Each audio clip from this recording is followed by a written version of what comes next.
Доброго времени суток всем участникам, великим людям, кто участвует в этом марафоне, втором международном марафоне, посвященного чтению священных писаний.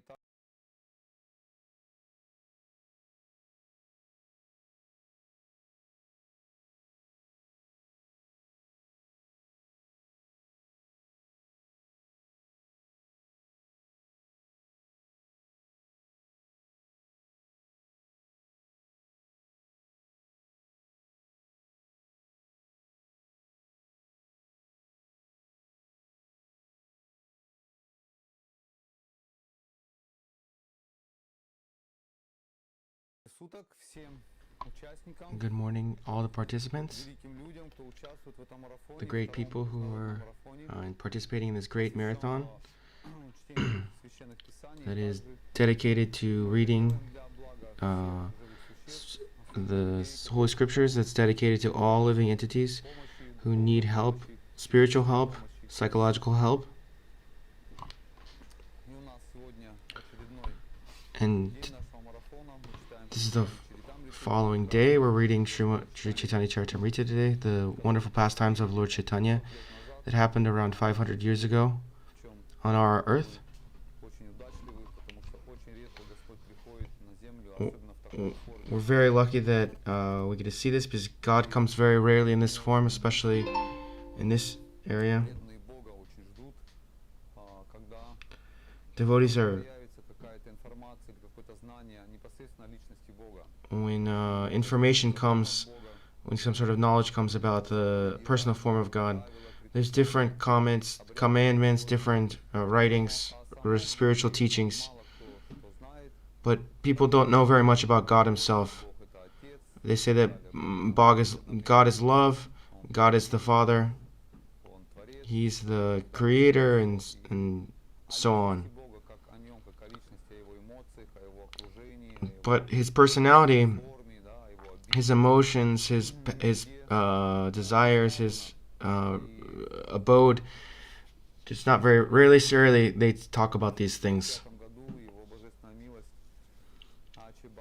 In the 1960s, Srila Bhaktivedanta Swami Prabhupada came and gave us these knowledge about it to the West. He gave us information about things that we've known for a while, but we forgot about it. But just like in India is called Bharat, like Bharatvarsha is the name for India. It was named after the king Bharat. In India, they know who God is because God periodically comes there, and they've been able to transfer this knowledge from time to time, from generation to generation.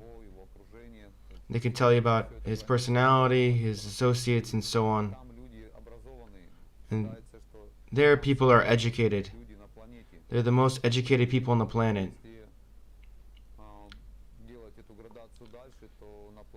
And if this degradation continues,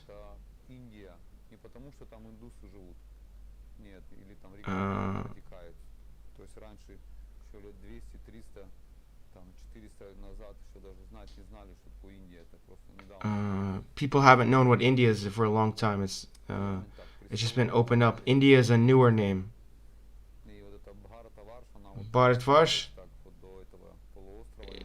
is the main name for India. Muslims in India and Hindus knew who this name was.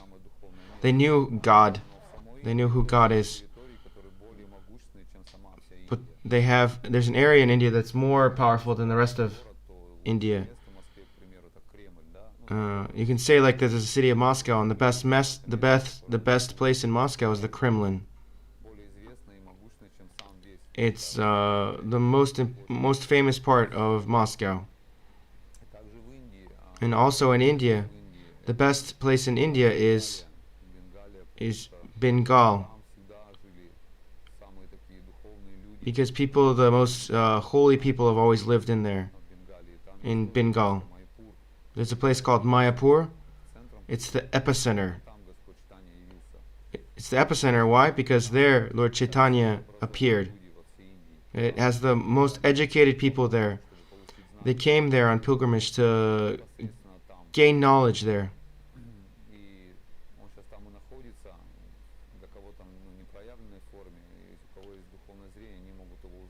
And he still is there, maybe not in a physically manifested form, but those who have spiritual vision can see him.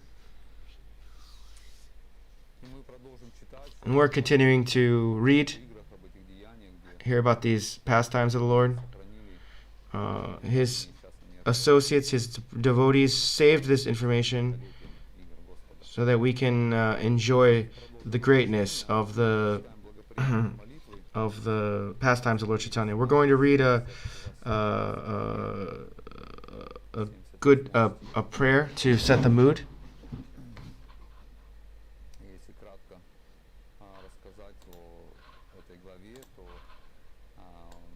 I tell you about this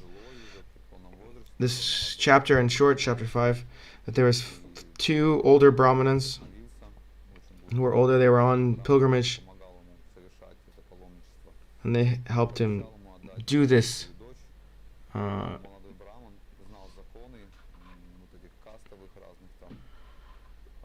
There was different castes of Brahmins, and they understood his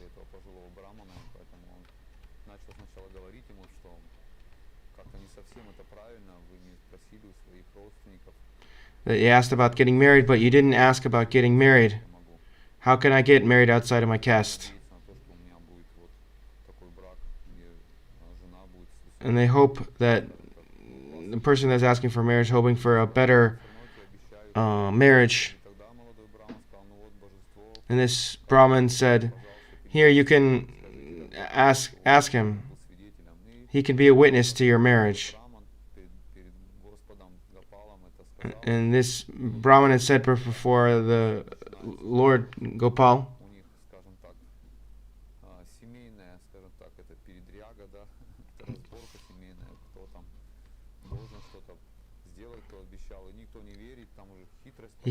there was some sort of tricks that were happening, some sort of, they didn't believe that this marriage was correct, or it was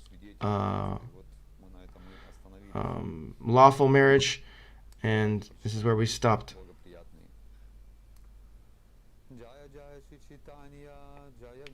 This is where we Jaya Jaya Shri Caitanya, Jaya Nityananda, Jaya Dvaita Chandra, Jaya Gaura Bhakta Vrinda, Jaya Jaya Shri Caitanya, Jaya Nityananda, Jaya Dvaita Chandra, Jaya Gaura Bhakta Vrinda. Jai Gurudev. Итак,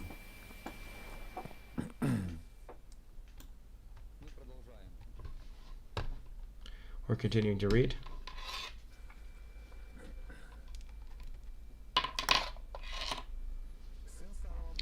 The elderly Brahmana thought, since Lord Krishna is very merciful, he will certainly come to prove my statement. The atheistic son thought it is not possible for Gopal to come and bear witness. Thinking thus, the father and son agreed. The young Brahmana took this opportunity to speak. Please write this down on paper in black and white, so that you may not again change your word of honor. All the assembled people got this statement down in black and white, and taking the signatures of agreement from both of them, served as the mediators. The young Brahmana then said, will all you gentlemen present please hear me? This elderly Brahmana is certainly truthful, and is following.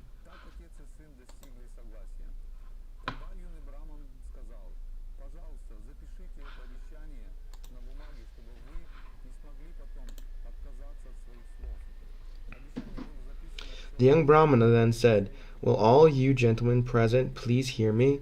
This elderly Brahmana is certainly truthful and is following religious principles. He had no desire to break his promise, but fearing that his kinsman would commit suicide, he deviated from the truth. By the piety of the elderly Brahmana, I shall call the Supreme Personality of Godhead as a witness. Thus I shall keep his truthful promise intact. Hearing the emphatic statement of the younger Brahmana, some atheists in the meeting began to cut jokes. However, someone else said, "After all, the Lord is merciful, and if he likes, he can come." After the meeting, the young Brahmana started for Vrindavan. Upon arriving there, he first offered his respectful obeisances to the deity, and then narrated everything in full detail. He said, "My lord, you are the protector of Brahminical culture, and you are also very merciful. Therefore, kindly show your great mercy by protecting the religious principles of us two Brahmanas. My dear lord, I am not thinking to become happy by getting the daughter as a bride. I am simply thinking that the Brahmana has broken his promise, and that is giving me great pain." The young Brahmana continued, "My dear sir, you are very merciful, and you know everything. Therefore, kindly be a witness in this case. A person who knows things as they are and still does not bear witness becomes involved in sinful activities." Lord Krishna replied, "My dear Brahmana, go back to your home and call a meeting of all the men. In that meeting, just try to remember me. I shall certainly appear there, and at that time I shall protect the honor of both you Brahmanas by bearing witness to the promise." The young Brahmana replied, "My dear sir, even if you appear there as the four-handed Vishnu deity, still none of those people will believe in your words. Only if you go there in this form of Gopal and speak the words from your beautiful face will your testimony be heard by all the people." Lord Krishna said, "I have never heard of a deity walking from one place to another." The Brahmana replied, "That is true, but how is it that you are speaking to me, although you are a deity? My dear lord, you are not a statue, you are directly the son of Maharaj Nanda. Now, for the sake of the old Brahmana, you can do something you have never done before." Sri Gopalji then smiled and said, "My dear Brahmana, just listen to me. I shall walk behind you, and in this way I shall go with you." The Lord continued, "Do not try to see me by turning around. As soon as you see me, I shall remain stationary in that very place. You will know that I am walking behind you because of the sound of my ankle bells. Cook 1 kilogram of rice daily and offer it. I shall eat that rice and follow behind you." The next day, the Brahmana begged permission from Gopal and started for his country. Gopal followed him step by step. While Gopal followed the young Brahmana, the tinkling sound of his ankle bells could be heard. The Brahmana became very pleased, and he cooked first-class rice for Gopal to eat. The young Brahmana walked and walked in this way until he eventually arrived in his own country.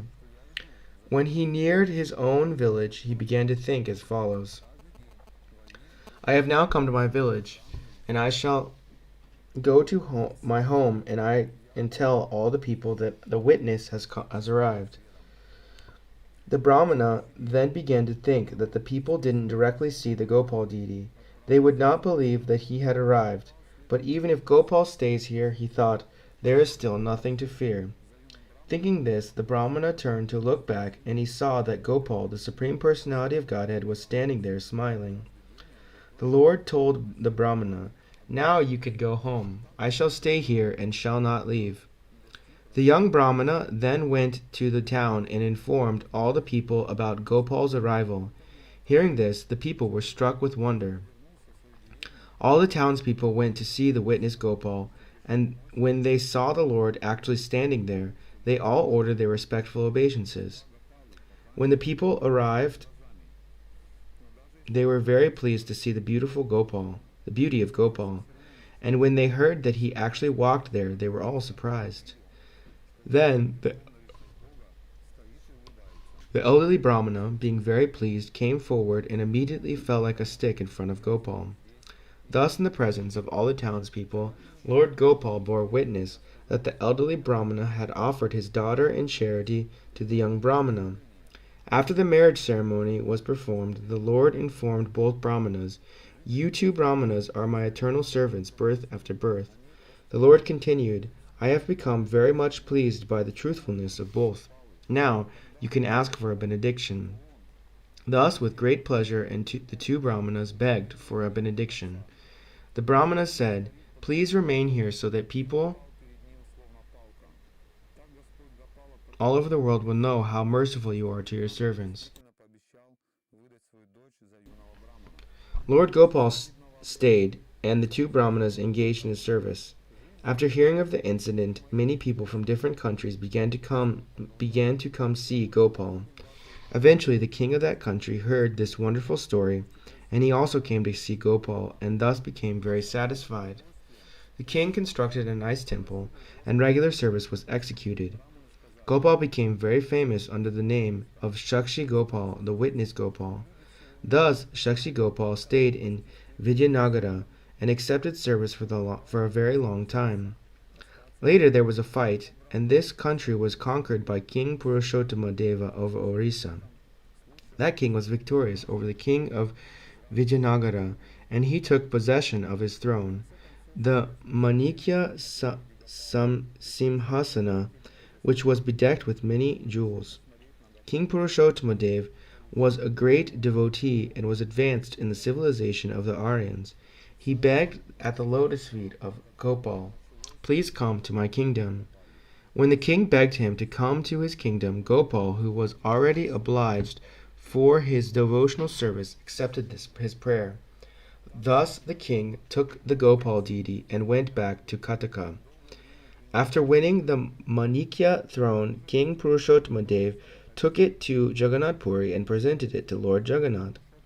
In the meantime, he also established regular worship of the Gopal deity at Kataka. When the Gopal deity was installed at Kataka, the king of Purushottama Deva went to see him and with great devotion presented various kinds of ornaments. The queen had a very valuable pearl which she wore on her nose, and she wished to give it to Gopal. She then began to think as follows: "If there were a hole in the deity's nose, I could transfer the pearl to him." Considering this, the queen offered her obeisances to Gopal and returned to her palace. That night, she dreamed that Gopal appeared and began to speak to her as follows: "During my childhood, my mother made a hole in my nose, and with great endeavor set a pearl there. That very hole is still there, and you can use it to set the pearl you desire to give me." After dreaming this, the queen explaining it to her husband, the king, both the king and the queen then went to the temple with the pearl. Seeing the hole in the nose of the deity, they set the pearl there, and being very pleased, held a great festival. Since then, Gopal has been situated in the city of Kataka, Chutak, and he has been known ever since as Sakshi Gopal. Thus, Sri Caitanya heard the narration of Gopal's activities. Both he and his personal devotees became very pleased. When Sri Caitanya Mahaprabhu was sitting before the Gopal deity, all the devotees saw him and the deity as being of the same form. They were of the same complexion, and both had gigantic bodies. Both wore saffron cloth, and both were very grave.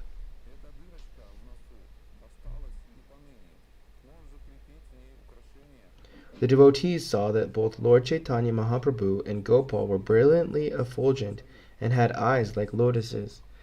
They were both absorbed in ecstasy, and both their faces resembled full moons. When Nityananda saw the Gopal deity and Sri Chaitanya Mahaprabhu in that way, he began to exchange remarks with the devotees, all of whom were smiling. Thus, with great pleasure, Lord Sri Chaitanya Mahaprabhu passed that night in the temple. After seeing the Mangala Arati ceremony in the morning, he started on his journey. In his book Chaitanya Bhagavat, Srila Vrindavan Das Thakur has very vividly described the places visited by the Lord on his way to Bhuvaneshwar. When Sri Chaitanya Mahaprabhu arrived at Kamalapur, he took his bath in the Bharighi Nadi river and left his sannyas staff in the hands of Lord Nityananda. When Lord Chaitanya Mahaprabhu went to the temple of Lord Shiva known as Kapoteshwara, Nityananda Prabhu, who was keeping his sannyas staff in custody, broke the staff in 3 parts and threw it into the river Bhargi Nadi. Later, this river became known as Danda Banga Nadi. After seeing the temple of Jagannath from a distance, Sri Chaitanya Mahaprabhu immediately became ecstatic. Offering obeisances to the temple, he began to dance in ecstasy of love of God. All the devotees became ecstatic in the association of Lord Chaitanya, and thus, absorbed in love of God, they were dancing and singing while going along the main road. Sri Chaitanya Mahaprabhu laughed, cried, danced, and made many ecstatic vibrations and sounds. Although the temple was only 6 miles away, to him the distance seemed thousands of miles. Thus, walking and walking, the Lord eventually arrived at the palace known as Ataranala, the place known as Ataranala. Arriving there, he expressed his external consciousness, speaking to Sri Nityananda Prabhu.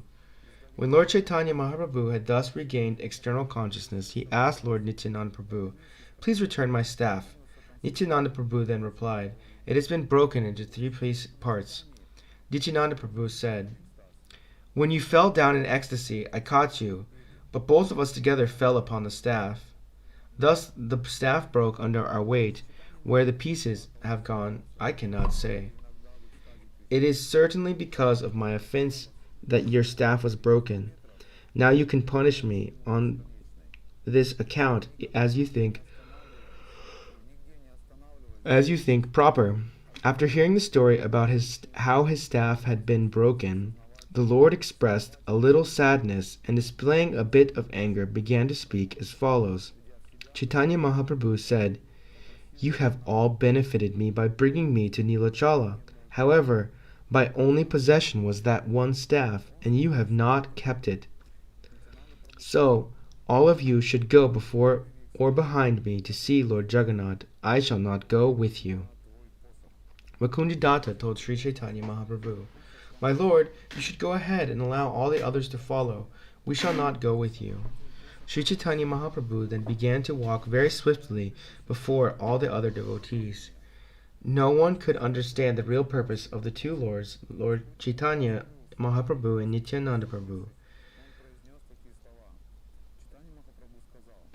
Devotees could not understand why Nityananda Prabhu broke the staff, why Sri Chaitanya Mahaprabhu permitted him to do so, or why, after permitting him, Chaitanya Mahaprabhu became angry. The pastimes of the breaking of the staff is very deep.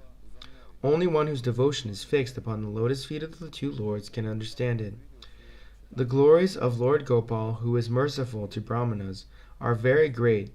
The narration of Shakshi Gopal was spoken by Nityananda Prabhu and heard by Sri Chaitanya Mahaprabhu.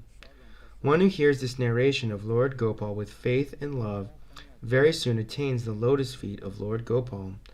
Praying at the lotus feet of Sri Rupa and Sri Raghunath, always desiring their mercy, I, Krishnadas, narrate Sri Chaitanya Caritamrta, following in their footsteps.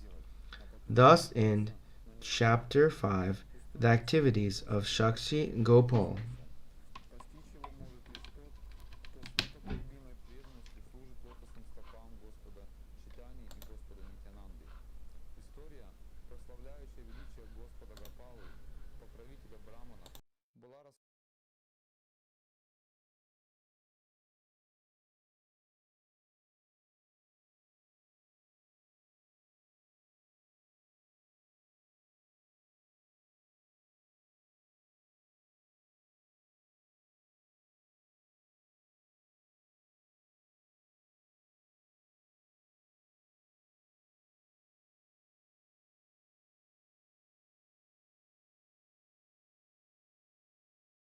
Хорошо, не будем терять время.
have all benefited me by bringing me to Nilachala.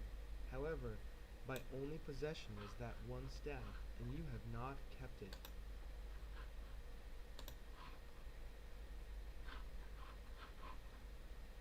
И собственноручно накормил их махапрасадом. Познакомившись со Шри Чайтаньей Махапрабху Сарвабхаума Бхаттачарья, поселил его в доме своей тетки. Взять Сарвабхаума, Гопинат Ачарья, утверждал, что Господь Чайтанья Махапрабху это сам Кришна. Chapter 6 The Liberation of Sarvabhauma Bhattacharya. I offer my respectful obeisances unto Gaurachandra, the Supreme Personality of Godhead, who converted the hard-hearted Sarvabhauma Bhattacharya, the reservoir of all bad logic, into a great devotee. All glories to Lord Caitanya Mahaprabhu, all glories to Lord Nityananda Prabhu, all glories to Advaita Acharya, and all glories to all the devotees of Lord Caitanya. In ecstasy, Sri Caitanya Mahaprabhu went from Attaranala to the temple of Jagannath. After seeing Lord Jagannath, he became very restless due to love of Godhead.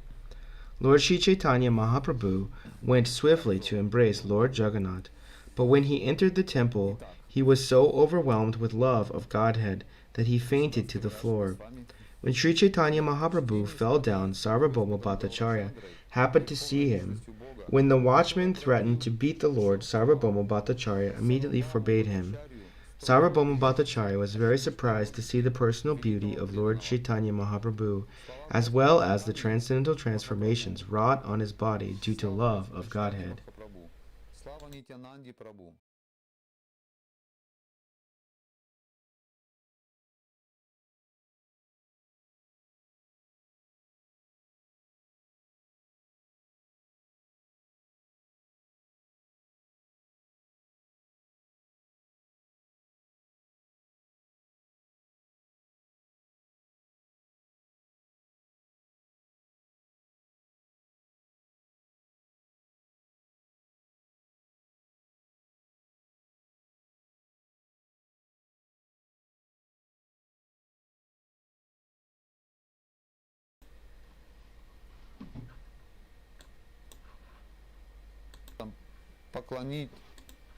Поколотить Шри Чайтанью Махапрабху. Сарвабхаума Бхаттачарья немедленно одернул его. Красота Господа Чайтаньи Махапрабху и трансцендентные изменения. Sri Caitanya Mahaprabhu remained unconscious for a long time. Meanwhile, the time for offering prasadam to Lord Jagannath came, and the Bhattacharya tried to think of a remedy. While Lord Caitanya Mahaprabhu was unconscious, Sarvabhauma Bhattacharya, with the help of the watchman and some disciples, carried him to his home and laid him down on the very sanctified room. Examining the body of Sri Caitanya Mahaprabhu, Sarvabhauma saw that his abdomen was not moving and that he was not breathing. Seeing his condition, the Bhattacharya became very anxious. The Bhattacharya then took a fine cotton swab and put it before the Lord's nostrils. When he saw the cotton move very slightly, he became hopeful. Sitting beside Sri Caitanya Mahaprabhu, he thought, "This is a transcendental ecstatic transformation brought about by love of Krishna." Upon seeing the sign of Sudipta Sattvika, Sarvabhauma Bhattacharya could immediately understand the transcendental ecstatic transformation in the body of Lord Caitanya Mahaprabhu. Such a sign takes place only in the bodies of externally liberated devotees. Sarvabhauma Bhattacharya considered the uncommon ecstatic symptoms of Adiruddha Bhava are appearing in the body of Sri Caitanya Mahaprabhu. This is very wonderful. How are they possible in the body of a human being? While the Bhattacharya was thinking in this way, at his home, all the devotees of Caitanya Mahaprabhu, headed by Nityananda Prabhu, approached the Simhadwara, the entrance door of the temple. There, the devotees heard the people talking about a mendicant who had come to Jagannath Puri and seen the deity of Jagannath.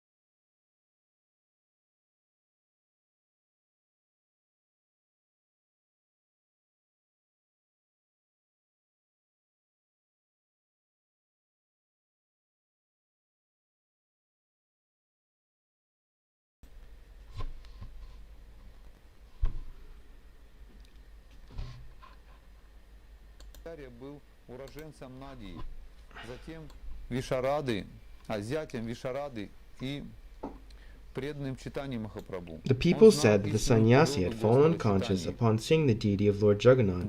Because his consciousness did not return, Sarvabhauma Bhattacharya had taken him to his home. Hearing this, the devotees could understand that they were speaking of Lord Caitanya Mahaprabhu. Just then, Sri Gopinath Acharya arrived. Gopinath Acharya was a resident of Nadia, the son-in-law of Visharada, and the devotee of Caitanya Mahaprabhu. He knew the true identity of his lordship. Gopinath Acharya had previously been acquainted with Mukunda Datta, and when the Acharya saw him at Jagannath Puri, he was very much astonished. Mukunda Datta offered obeisances unto Gopinath Acharya upon meeting him. Then the Acharya embraced Mukunda Datta and inquired about the news of Sri Caitanya Mahaprabhu. Mukunda Datta replied, "The Lord has already arrived here. We have come with him." As soon as Gopinath Acharya saw Nityananda Prabhu, he offered his obeisances unto him. In this way, meeting all the devotees, he asked about news of Lord Caitanya Mahaprabhu again and again. Mukunda Datta continued, "After accepting the sannyas order, Lord Caitanya Mahaprabhu has come to Jagannath Puri and has brought all of us with him. Lord Caitanya Mahaprabhu left our company and walked ahead to see Lord Jagannath. We have just arrived and are now looking for him." From the talk of the people in general, we have guessed that the Lord is now at the house of Sarvabhauma Bhattacharya. Upon seeing Lord Jagannath, Caitanya Mahaprabhu became ecstatic and fell unconscious, and Sarvabhauma Bhattacharya has taken him into his home in this condition. Just as I was thinking of meeting you, by chance we have actually met. First, let us all go to the house of Sarvabhauma Bhattacharya and see Caitanya Mahaprabhu. Later we shall come to see Lord Jagannath. Hearing this and feeling very pleased, Gopinath Acharya immediately took all the devotees with him and approached the house of Sarvabhauma Bhattacharya. Arriving at the home of Sarvabhauma Bhattacharya, everyone saw the Lord lying unconscious. Seeing him in this condition, Gopinath Acharya became very unhappy, but at the same time he was happy just to see the Lord. Sarvabhauma Bhattacharya permitted all the devotees to enter his house, and upon seeing Nityananda Prabhu, the Bhattacharya offered him obeisances. Sarvabhauma met with all the devotees and offered them a proper welcome. They were all pleased to see Lord Caitanya Mahaprabhu. The Bhattacharya then sent them all back to see Lord Jagannath, and he asked his own son, Chandeshwar, to accompany them as a guide. Everyone was then very pleased to see the deity of Lord Jagannath. Lord Nityananda in particular was overwhelmed with ecstasy. When Lord Nityananda Prabhu nearly fainted, all the devotees caught him and steadied him. At that time, the priest of Lord Jagannath brought a garland that had been offered to the deity and offered it to Nityananda Prabhu. Everyone was pleased to receive this garland worn by Lord Jagannath. Afterwards, they all returned to the place where Lord Sri Caitanya Mahaprabhu was staying. All of the devotees then began to loudly chant the Hare Krishna mantra. Just before noon, the Lord regained his consciousness. Caitanya Mahaprabhu got up and very loudly chanted Hari Hari. Sarvabhauma Bhattacharya was very pleased to see the Lord regain consciousness, and he took the dust of the Lord's lotus feet. The Bhattacharya informed all of them, "Please take your midday baths immediately. Today I shall offer you Mahaprasadam, the remnants of food offered to Lord Jagannath." After bathing in the sea, Sri Caitanya Mahaprabhu and his devotees returned very soon. The Lord then washed his feet and sat down on the carpet to take lunch. Sarvabhauma Bhattacharya made arrangements to bring various kinds of Mahaprasad from the Jagannath temple. Sri Caitanya Mahaprabhu then accepted lunch with great happiness. Caitanya Mahaprabhu was offered special rice and first-class vegetables on golden plates. He thus took lunch in the company of his devotees. While Sarvabhauma Bhattacharya personally distributed the prasadam, Lord Caitanya Mahaprabhu requested him, "Please give me only boiled vegetables. You can offer the cakes and preparations made with condensed milk to all the devotees." Hearing this, the Bhattacharya folded his hands and spoke as follows, "Today, all of you please try to taste the lunch as Lord Jagannath accepted it." After saying this, he made them all eat the various cakes and condensed milk preparations. After feeding them, he offered them water to wash their hands, feet, and mouths. Begging permission from Lord Chaitanya Mahaprabhu and his devotees, Sarvabhauma Bhattacharya then went to Gopinath Acharya to take lunch. After finishing their lunch, they returned to Lord Chaitanya Mahaprabhu. Offering his obeisances to Chaitanya Mahaprabhu, Sarvabhauma Bhattacharya said, Namo Narayanaya. I offer my obeisances to Narayana. In return, Chaitanya Mahaprabhu said, Krishna Matirastu. Let your attention be on Krishna. Hearing these words, Sarvabhauma understood Lord Chaitanya to be a Vaishnava sannyasi. Sarvabhauma then said to Gopinath Acharya, I want to know Chaitanya Mahaprabhu's previous situation. Gopinath Acharya replied, There was a man named Jagannath who was a resident of Navadvip and whose surname was Mishra Paundra Purandara. Lord Chaitanya Mahaprabhu is the son of Jagannath Mishra, and his former name was Vishvambar Mishra. He also happens to be the grandson of Nilambar Chakravarti. The Bhattacharya said, Nilambar Chakravarti was a classmate of my father, Maheshwar Visharada, and I knew him as such. Jagannath Mishra Purandara was respected by my father. Thus, because of their relationship with my father, I respect both Jagannath Mishra and Nilambar Chakravarti.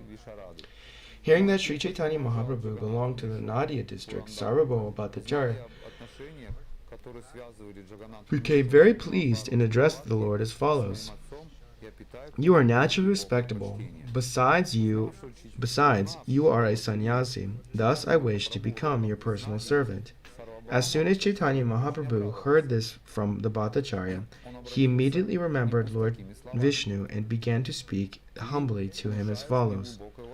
Because you are a teacher of Vedanta philosophy, you are the master of all the people in the world, and their well-wisher as well. You are also the benefactor of all kinds of sannyasis.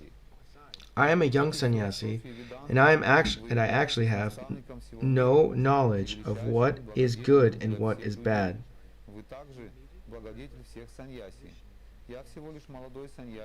Therefore, I am taking shelter of you and am accepting you as my spiritual master. I have come here only to associate with you, and I am now taking shelter of you. Will you kindly maintain me in all respects? The incident that happened today was a great obstacle for me, but you have kindly relieved me of it. The Bhattacharya replied, Do not go alone to see the deity at the Jagannath temple. It is better that you go with me or my men. The Lord said, I shall never enter the temple, but shall always view the Lord from the side of the Garuda Stamba. Sarvabhauma Bhattacharya then told Gopinath Acharya, Take Goswamiji and show him Lord Jagannath. Also, the apartment belonging to my maternal aunt is in a very solitary place. Make all arrangements for him to stay there. Thus, Gopinath Acharya took Lord Chaitanya Mahaprabhu to his residential quarters and showed him where to find water, tubs, and water pots. Indeed, he arranged everything. The next day, Gopinath Acharya took Lord Chaitanya Mahaprabhu to see the early rising of the Lord Jagannath. Gopinath Acharya then took Mukunda Datta with him and went to Sarvabhauma's house. When they arrived, Sarvabhauma addressed Mukunda Datta as follows. The sannyasi is very meek and humble by nature, and his person is very beautiful to see. Consequently, my affection for him increases. From which sampradaya has he accepted the sannyas order, and what is his name? Gopinath Acharya replied, The Lord's name is Sri Krishna Caitanya, and his sannyas preceptor is the greatly fortunate Keshava Bharati. Sarvabhauma Bhattacharya said, Sri Krishna is a very good name, but he belongs to the Bharati community. Therefore, he is a second-class sannyasi. Gopinath Acharya replied, Sri Krishna Chaitanya Prabhu does not rely on any external formality. There is no need for him to accept the sannyas order from a superior sampradaya. The Bhattacharya inquired, Sri Chaitanya Mahaprabhu is in his full-fledged, youthful life. How can he keep the principles of sannyas? I shall continually recite Vedanta philosophy for Chaitanya Mahaprabhu, so that he may remain fixed in his renunciation, and thus enter upon the path of monism. Sarvabhauma Bhattacharya then suggested, if Sri Chaitanya Mahaprabhu would like, I could bring him into the first-class sampradaya by offering him saffron cloth and performing the reformatory processes again. Gopinath Acharya and Mukunda Datta became very unhappy when they heard this. Gopinath Acharya therefore addressed Sarvabhauma Bhattacharya as follows. My dear Bhattacharya, you do not know the greatness of Lord Chaitanya Mahaprabhu. All the symptoms of the Supreme Personality of Godhead are found in him to the highest degree.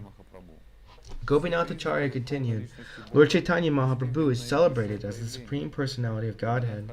Those who are ignorant in this connection find the conclusion of knowledge of men very difficult to understand. The disciples of Sarvabhauma Bhattacharya retaliated. By what evidence do you conclude that Sri Chaitanya Mahaprabhu is the Supreme Lord? Gopinath Acharya replied, the statements of the authorized acharyas who understand the Supreme Personality of Godhead are proof. The disciples of the Bhattacharyas said, we derive knowledge of the absolute truth by logical hypothesis. Gopinath Acharya replied, one cannot attain real knowledge of the Supreme Personality of Godhead by such logical hypothesis and argument. Gopinath Acharya continued, one can understand the Supreme Personality of Godhead only by his mercy, not by guesswork or hypothesis. The Acharya continued, if one receives but a tiny bit of the Lord's favor by dint of devotional service, he can understand the nature of the Supreme Personality of Godhead. My Lord, if one is favored by even a slight trace of mercy of your lotus feet, he can understand the greatness of your personality. But those who speculate in order to understand the Supreme Personality of Godhead are unable to know you, even though they continue to study the Vedas for many years. Gopinath Acharya then addressed Sarvabhauma Bhattacharya. You are a great scholar and a teacher of many disciples.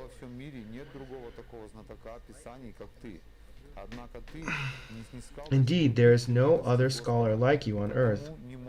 Nonetheless, because you are bereft of even a pinch of the Lord's mercy, you cannot understand him, even though he is present in your home. It is not your fault. It is the verdict of the Scriptures.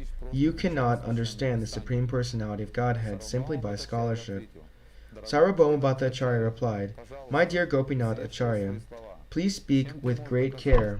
What is the proof that you have received the mercy of the Lord? Gopinath Acharya replied, knowledge of the summum bonum, the absolute truth, is evidence of the mercy of the Supreme Lord. Gopinath Acharya continued, you have seen the symptoms of the Supreme Personality of Godhead in the body of Sri Chaitanya Mahaprabhu during his absorption in an ecstatic mood.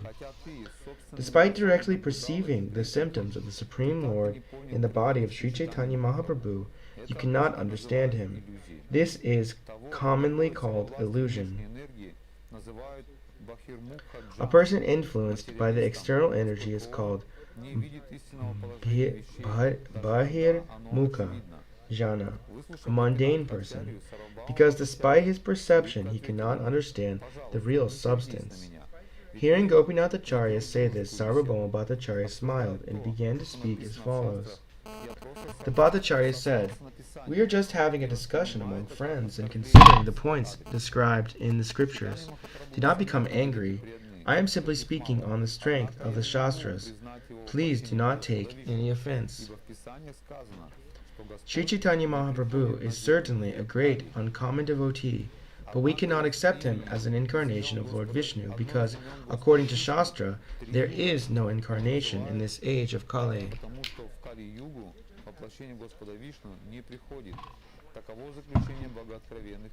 Another name for Lord Vishnu is Tri-yuga, because there is no incarnation of Lord Vishnu in Kali Yuga. Indeed, this is the verdict of the revealed Scriptures. Upon hearing this, Gopinath Acharya became very unhappy. He said to the Bhattacharya, "You consider yourself the knower of all Vedic scriptures. Srimad Bhagavatam and the Mahabharata are the two most important Vedic scriptures, but you have paid no attention to their statements. In Srimad Bhagavatam and Mahabharata, it is stated that the Lord appears directly, but you said that in this age there is no manifestation or incarnation of Lord Vishnu. In this age of Kali, there is no Lila avatar of the Supreme Personality of Godhead. Therefore, he is known as Trayuga. This is one of his holy names."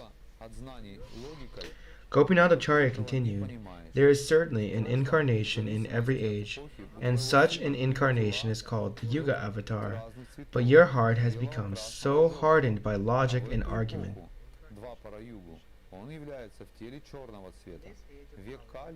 that you cannot consider all these facts. In the past, your son has had bodies of 3 different colors, according to the age. These colors were white, red, and yellow. In this age, Dwapara Yuga, he has accepted a blackish body. In the age of Kali, as well as Dwapara Yuga, people offer prayers to the Supreme Personality of Godhead by various mantras and observe the regulative principles of the supplementary Vedic literatures. Now please hear of this from me.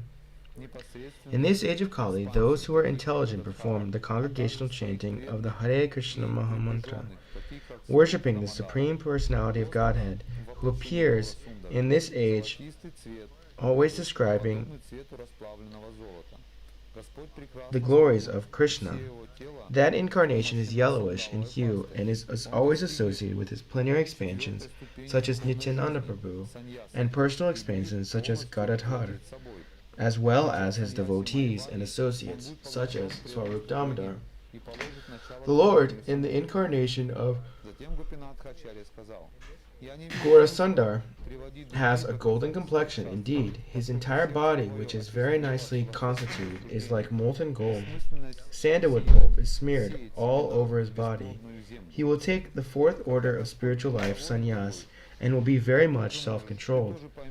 He will be distinguished from the Mayavad sannyasis in that he will be fixed in devotional service and will spread the Sankirtan movement.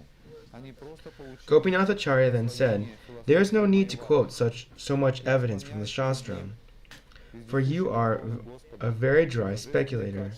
There is no need to sow seeds in this barren land. When the Lord will be pleased with you, you will also understand these conclusions and will quote from the Shastras. These false arguments and philosophical word jugglery of your disciples are not faults of theirs. They have simply received the benediction of Mayavad philosophy. I offer my respectful obeisances unto the Supreme Personality of Godhead, who is full of unlimited qualities and whose different potencies bring about agreement and disagreement between disputants. Thus, the illusory energy again and again covers the self-realization of both disputants. In almost all cases, whatever learned brahmanas speak become accepted. Nothing is impossible for one who takes shelter of my illusory energy and speaks under her influence."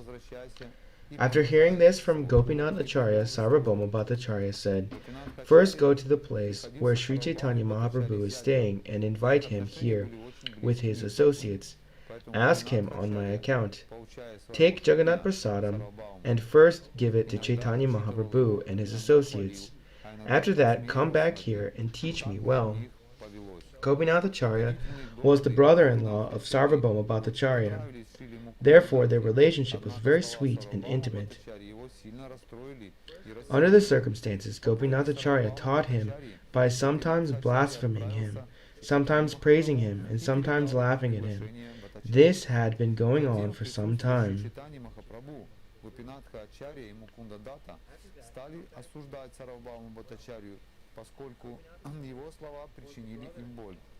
Srila Mukundadatta felt very satisfied to hear the conclusive statements of Gopinathacharya, but he became very unhappy and angry to hear the statements put forward by Sarvabhauma Bhattacharya. According to the instructions of Sarvabhauma Bhattacharya, Gopinathacharya went to Sri Chaitanya Mahaprabhu and invited him on the Bhattacharya's behalf. The Bhattacharya's statements were discussed before Sri Chaitanya Mahaprabhu. Gopinathacharya and Mukundadatta disapproved of the Bhattacharya's statements because they caused mental pain. Hearing this, Sri Chaitanya Mahaprabhu said, "Do not speak like that. Sarvabhauma Bhattacharya has shown great affection and mercy toward me.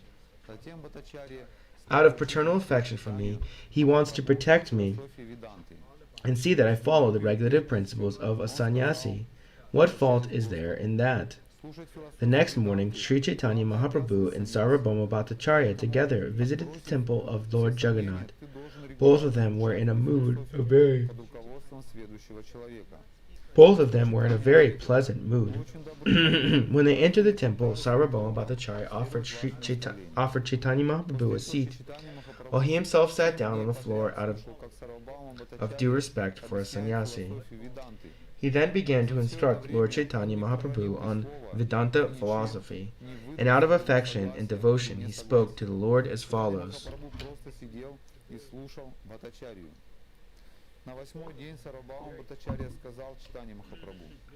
The Bhattacharya said, "Hearing Vedanta philosophy is a sannyasi's main business. Therefore, without hesitation, you should study Vedanta philosophy, hearing it without cessation from a superior person." Lord Chaitanya replied, "You are very merciful to me, and therefore I think it is my duty to obey your order." Thus, for 7 days continually, Sri Chaitanya Mahaprabhu listened to the Vedanta philosophy expounded by Sarvabhauma Bhattacharya. However, Chaitanya Mahaprabhu did not say anything and did not indicate whether it was right or wrong. He simply sat there and listened to the Bhattacharya. On the 8th day, Sarvabhauma Bhattacharya said to Chaitanya Mahaprabhu, "You have been listening to Vedanta philosophy from me continually for 7 days.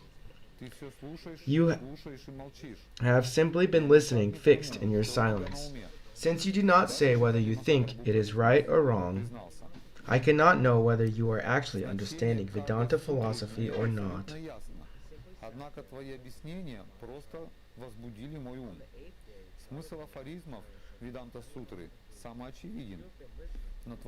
Sri Chaitanya Mahaprabhu replied, "I am not a fool. I am a fool, and consequently I do not study the Vedanta Sutra. I am just trying to hear it from you because you have ordered me. Only for the sake of executing the duties of the renounced order of sannyas do I listen. Unfortunately, I cannot, in the last at least, understand the meaning you are presenting." Sarvabhauma Bhattacharya replied, "I accept that you do not understand, yet even one who does not understand inquires about the subject matter. You are hearing again and again, yet you keep silent. I cannot understand what is actually within your mind." Sri Chaitanya Mahaprabhu then revealed his mind, saying, "I can understand the meaning of each sutra very clearly, but your explanations have simply agitated my mind. The meaning of the aphorisms in the Vedanta Sutra contain clear purports in themselves, but the other purports you presented simply cover the meaning of the sutras like a cloud. You do not explain the direct meaning of the Brahma Sutras. Indeed, it appears that your business is to cover their real meaning." Chaitanya Mahaprabhu continued, "The Vedanta Sutra is the summary of all the Upanishads. Therefore, whatever direct meaning is there in the Upanishads is also recorded in the Vedanta Sutra or Vyasa Sutra. For each sutra, the direct meaning must be accepted without interpretation. However, you simply abandon the direct meaning and proceed with your imaginative interpretation. Although there is no evidence, the evidence given in the Vedic version must be taken as foremost.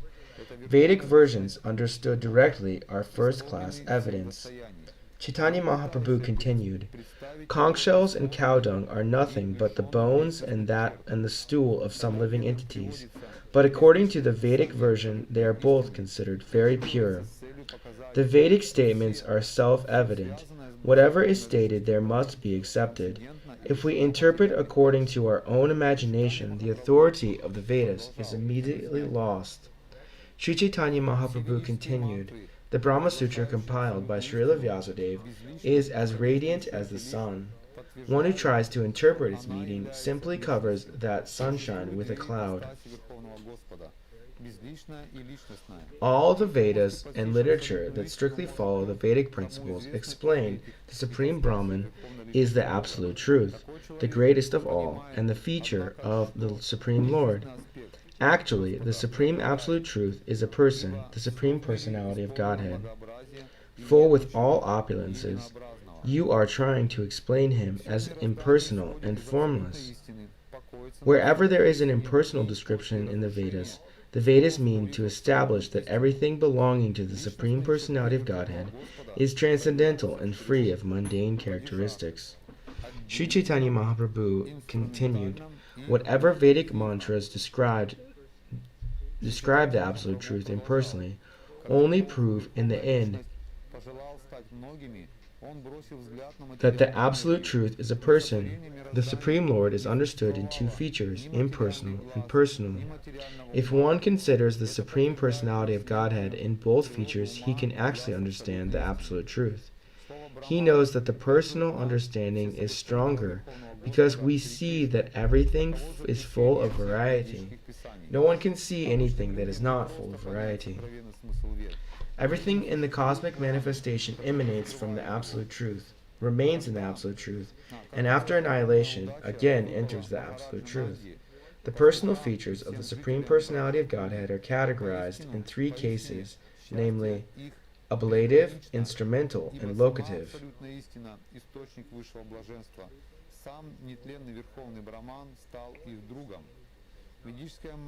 Sri Caitanya Mahaprabhu continued, when the Supreme Personality of Godhead wished to become many, he glanced over the material energy. Before the creation there were no mundane eyes or mind. Therefore, the transcendental nature of the Absolute Truth's mind and eyes is continued. The word Brahman indicates the complete Supreme Personality of Godhead, who is Sri Krishna. That is the verdict of all the Vedic literatures. The confidential meaning of the Vedas is not easily understood by common men. Therefore, that meaning is supplemented by the words of the Puranas. How greatly fortunate are Nanda Maharaj and the cowherdmen and all the inhabitants of Brajabhumi. There is no limit to their fortune because the Absolute Truth, the source of transcendental bliss, the eternal Supreme Brahman, has become their friend. The Vedic Apanipada mantras reject material hands and legs, yet it states that the Lord goes very fast and accepts everything offered to him. All these mantras confirm that the Absolute Truth is personal, but the Mayavadis, throwing away the direct meaning, interpret the Absolute Truth as impersonal. Are you describing as formless that Supreme Personality of Godhead, whose transcendental form is complete with 6 transcendental opulences? The Supreme Personality of Godhead has 3 primary potencies. Are you trying to prove that he has no potencies? The internal potency of the Supreme Lord Vishnu is spiritual, as verified by the Shastras. There is another spiritual potency known as Kshetrajna, or the living entity. The third potency, which is known as nations, makes the living entities godless and fills him with fruitive activity. O king, the Kshetrajna Shakti is the living entity, although he has a facility to live in either the material or spiritual world. He suffers the threefold miseries of material existence because he is influenced by the avidya, nation's potency, which covers his constitutional position. This living entity, covered by the influence of nations, exists in different forms in the material condition. O king, He is thus proportionately freed from the influence of material energy to a greater or lesser degree. The Supreme Personality of Godhead is Satchit Ananda Vigraha. This means that he originally has three potencies: the pleasure potency, the potency of eternality, the potency of knowledge, and the potency of knowledge. Together, these are called the Chit potency, and they are present in full in the Supreme Lord. For the living entities who are part and parcels of the Lord, the pleasure potency in the material world is sometimes displeasing and sometimes mixed. This is not the case with the Supreme Personality of Godhead, because he is not under the influence of the material energies or its modes. The Supreme Personality of Godhead, in his original form, is full of energy. It is full of eternity, knowledge, and bliss. The spiritual potency in these three portions, Satchit Ananda, assumes three different forms.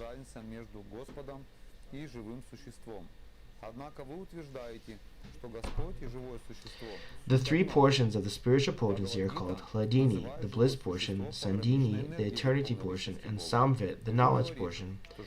We accept knowledge of these as full knowledge of the Supreme Personality of Godhead. The spiritual potency of the Supreme Personality of Godhead also appears in three phases: internal, marginal, and external. These are all engaged in his devotional service and love. In his spiritual potency, the Supreme Lord enjoys 6 kinds of opulences. You do not accept this spiritual potency, and this is due to your great impudence. The Lord is the master of the potencies, and the living entity is the servant of them. That is the difference between the Lord and the living entity. However, you declare that the Lord and the living entities are one and the same. In the Bhagavad Gita, the living entity is established as the marginal potency of the Supreme Personality of Godhead. Yet you say that the living entity is completely different from the Lord. Earth, water, fire, air, ether, mind, intelligence, and false ego are my eightfold separated energies. Besides these inferior energies, which are material, there is another energy, a spiritual energy, and this is the living being. O mighty armed one, the entire material world is sustained by the living entities. The transcendental form of the Supreme Personality of Godhead is complete in eternity, cognizance, and bliss. However, you describe this transcendental form as the product of material goodness. One who does not accept the transcendental form of the Lord is certainly an agnostic. Such a person should be neither seen nor touched. Indeed, he is the subject to be punished by Yamaraj. The Buddhists do not recognize the authority of the Vedas. Therefore, they are considered agnostics. However, those who take shelter of the Vedic scriptures yet preach agnosticism in accordance with Mayavad philosophy are certainly more dangerous than the Buddhists. Srila Vyasadeva presented the Vedanta philosophy for the deliverance of the conditioned souls, but if one hears the commentary of Shankaracharya, everything is spoiled. The Vedanta Sutra aims at establishing that the cosmic manifestation has come into being by the transformation of inconceivable potency of the Supreme Personality of Godhead. The touchstone, after touching iron, produces volumes of gold without being changed. Similarly, the Supreme Personality of Godhead manifests himself as the cosmic manifestation by his inconceivable potency, yet he remains unchanged in his eternal, transcendental form. Shankaracharya's theory states that the absolute truth is transformed by accepting this theory. The Mayavad philosophers denigrate Srila Vyasadeva by accusing him of error. They thus find fault in the Vedanta Sutras and interpret it to try to establish the theory of illusion. The theory of illusion can be applied only when the living entity identifies himself with the body. As far as the cosmic manifestation is concerned, it cannot be called false, although it is certainly temporary. The transcendental vibration Omkar is the sound from the Supreme Personality of Godhead. All Vedic knowledge and this cosmic manifestation are produced from this sound representation of the Supreme Lord. The subsidiary vibration Tat Tvam Asi, you are the same, is meant for the understanding of the living entity, But the principal vibration is Omkar. Not caring for Omkar, Shankaracharya has stressed the vibration of Tattvamasi. Thus, Sri Chaitanya Mahaprabhu criticized Shankaracharya's Sharirabhasya and as imaginary, and he pointed out hundreds of faults in it. To defend Shankaracharya, however, Sarvabhauma Bhattacharya presented unlimited opposition. The Bhattacharya presented various types of false arguments with pseudo-logic and tried to defeat his opponent in many ways. However, Sri Chaitanya Mahaprabhu refuted all these arguments and established his own conviction. Sri Chaitanya Mahaprabhu continued, "The Supreme Personality of Godhead is the central point of all relationships. Acting in devotional service to Him is the one's real occupation, and the attainment of love of Godhead is the ultimate goal of life. These three subject matters are described in the Vedic literature.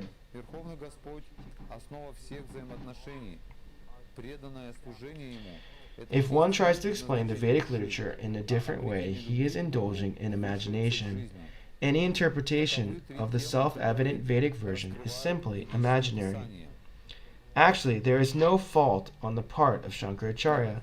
He simply carried out the order of the Supreme Personality of Godhead. He had to imagine some kind of interpretation, and therefore he presented a kind of Vedic literature that is full of atheism." Addressing Lord Shiva, the Supreme Personality of Godhead said, "Please make the general populace averse to me by imagining your own interpretation of the Vedas. Also, cover me in such a way that people will take more interest in advancing material civilization just to propagate a population bereft of spiritual knowledge." Lord Shiva informed Goddess Durga, the superintendent of the material world, "In the age of Kali, I take the form of a Brahmana and explain the Vedas through false scripture in an atheistic way, similar to Buddhist philosophy." Sarvabhauma Bhattacharya became very much astonished upon hearing this.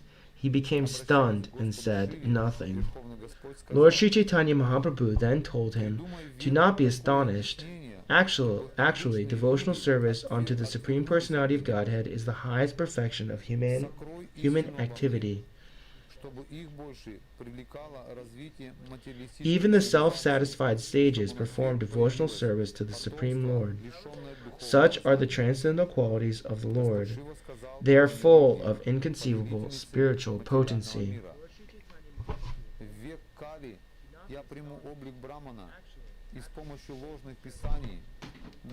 Those who are self-satisfied and unattracted by external material desires are also attracted to the loving service of Sri Krishna Chaitanya, whose qualities are transcendental and whose activities are wonderful.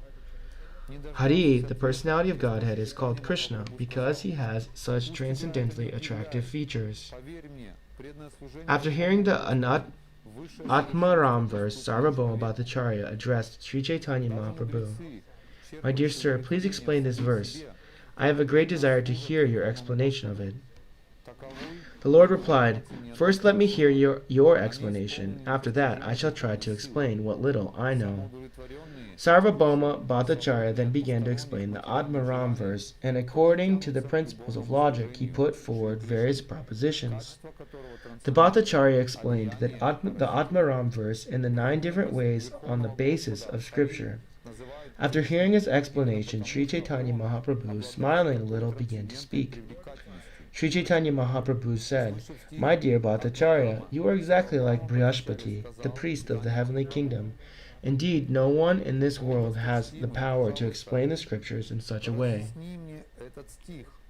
My dear Bhattacharya, you have certainly explained this verse by prowess of your vast learning, but you should know that besides this scholarly explanation there is another purport to this verse. Upon the request of Sarvabhauma Bhattacharya, Lord Chaitanya Mahaprabhu began to explain this verse without touching upon the 9 explanations given by the Bhattacharya.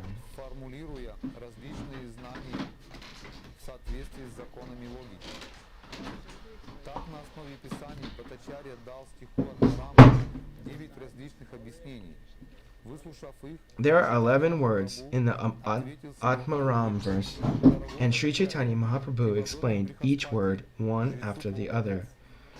Lord Chaitanya Mahaprabhu took each word specifically and combined it with the word Atmaram. Thus he explained the word Atmaram in 18 different ways. Sri Chaitanya Mahaprabhu said the Supreme Personality of Godhead, his different potencies, and his transcendental qualities have inconceivable prowess. It is not possible to explain them fully. These three items attract the mind of a perfect student engaged in spiritual activities and overcome all other processes of spiritual activity. Sri Chaitanya Mahaprabhu explained the meaning of the verse by giving evidence concerning Shukadeva Goswami and the four rishis Sanaka, Sanatakumar, Sanatana, and Sanandana. Thus, the Lord gave various meanings and explanations. Upon hearing Chaitanya Mahaprabhu's explanation of the Atmaram verse, Sarvabhauma Bhattacharya was struck with wonder. He then understood Lord Sri Chaitanya Mahaprabhu to be Krishna in person, and he thus condemned himself in the following words. не касаясь 9 толкований данных Бхаттачарьи. В стихе Атмарама 11 слов и Chaitanya Mahaprabhu is certainly Lord Krishna himself. Because I could not understand him, по очереди рассмотрел все слова данного стиха в сочетании со словом Атмарама. Так он дал ему 18 разных объяснений. Чайтанья Махапрабху сказал: Верховный Господь, его многообразие Chaitanya Mahaprabhu is certainly Lord Krishna himself. Because I could not understand him and was very proud of my own learning, I have committed many offenses. When Sarvabhauma Bhattacharya denounced himself as an offender and took shelter of the Lord desired to show him mercy. To show him mercy, Sri Chaitanya Mahaprabhu allowed him to see his Vishnu form. Thus, he immediately assumed the four hands. Sri Chaitanya Mahaprabhu first showed him the four-handed form and then appeared before him in his original form of Krishna, with the blackest complexion and a flute to his lips. When Sarvabhauma Bhattacharya saw the form of Lord Krishna manifested in Chaitanya Mahaprabhu, he immediately fell down flat to offer him obeisances, then stood up with folded hands and began to offer prayers. By the mercy of the Lord, all truths were revealed to Sarvabhauma Bhattacharya, and he could understand the importance of chanting the holy name and distributing love of Godhead everywhere. Sarvabhauma Bhattacharya composed 100 verses in a very short time. Indeed, not even Brihaspati, the priest of the heavenly planets, could compose verses as quickly. After hearing the 100 verses, Sri Chaitanya Mahaprabhu happily embraced Sarvabhauma Bhattacharya, who was immediately overwhelmed in ecstatic love of Godhead and fell unconscious. Out of ecstatic love of God, the Bhattacharya shed tears, and his body was stunned. He exhibited an ecstatic mood. He perspired, shook, and trembled. He sometimes danced, sometimes chanted, sometimes cried, and sometimes fell down to touch the lotus feet of the Lord. While Sarvabhauma Bhattacharya was in this ecstasy, Gopinath Acharya was very pleased. The associates of Sri Chaitanya Mahaprabhu all laughed to see the Bhattacharya dance, so Gopinath Acharya told Lord Chaitanya Mahaprabhu, "Sir, you have brought all this upon Sarvabhauma Bhattacharya." Sri Chaitanya Mahaprabhu replied, "You are a devotee. Because of your association, Lord Jagannath has shown him mercy." After this, Sri Chaitanya Mahaprabhu pacified the Bhattacharya, and when he was quieted, he offered many prayers to the Lord. Sarvabhauma Bhattacharya said, "My dear sir, you have delivered the entire world, but that is not a very great task. However, you have also delivered me, and that is certainly the work of very wonderful powers."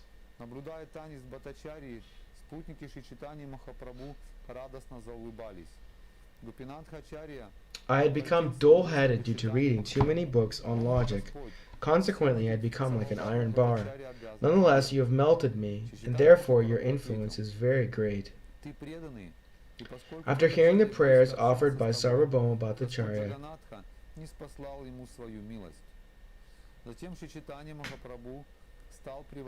Sri Chaitanya Mahaprabhu returned to his residence, and the Bhattacharya, though through Gopinathacharya, induced the Lord to accept lunch there. Early in the following morning, Sri Chaitanya Mahaprabhu went to see Lord Jagannath in the temple, and he saw the Lord rise from his bed.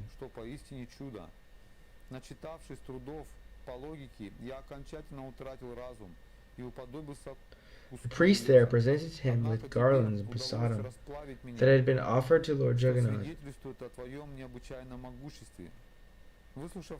This pleased Chaitanya Mahaprabhu very much.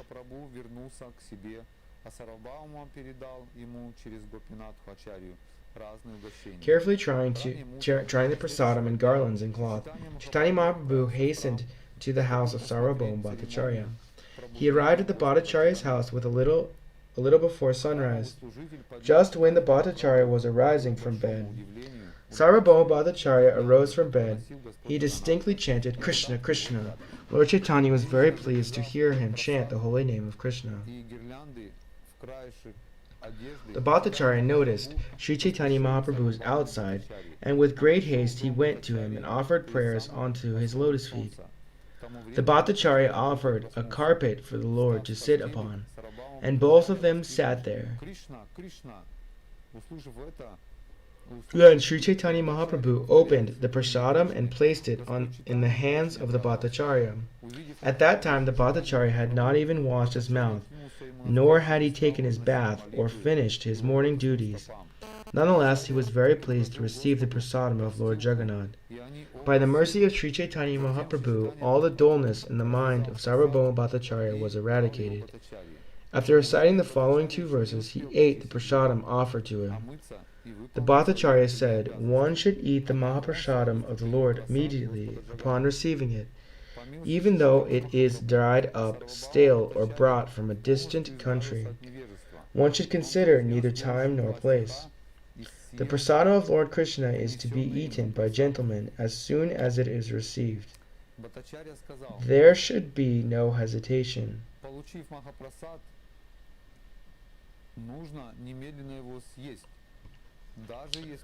There are no regular. This is the order of the Supreme Personality of Godhead." Sri Chaitanya Mahaprabhu was pleased to see this. He became ecstatic in love of Godhead and embraced Sarvabhauma Bhattacharya. The Lord and the servant embraced each other and began to dance. Simply by touching each other, they became ecstatic. As they danced and embraced, spiritual symptoms manifested in their bodies. They perspired, trembled, and shed tears, and the Lord began to speak in his ecstasy. Sri Chaitanya Mahaprabhu said, "Today I have conquered the three worlds very easily. Today I have ascended to the spiritual world." Chaitanya Mahaprabhu continued, "I think that today all my devotee desires have been fulfilled, because I see that Sarvabhauma Bhattacharya has acquired faith in the Mahaprasadam of Lord Jagannath.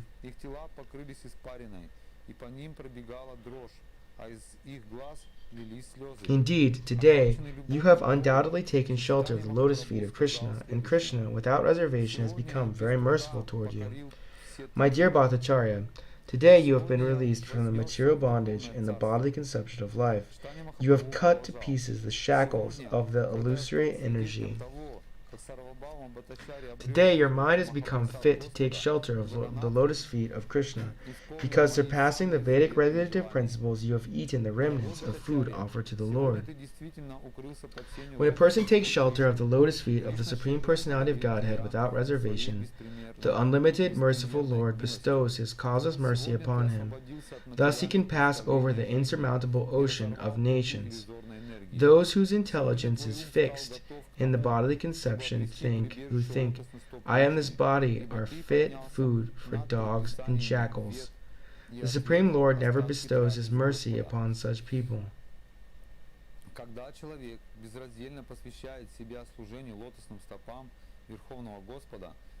After speaking to Sarvabhauma Bhattacharya in this way, Sri Chaitanya Mahaprabhu returned to his residence, From that day on, the Bhattacharya was freed because of his false pride had been dismantled. From that day on, Sarvabhauma Bhattacharya did not know anything but the lotus feet of Lord Chaitanya Mahaprabhu, and from that day he could explain the revealed scriptures only in accordance with the process of devotional service.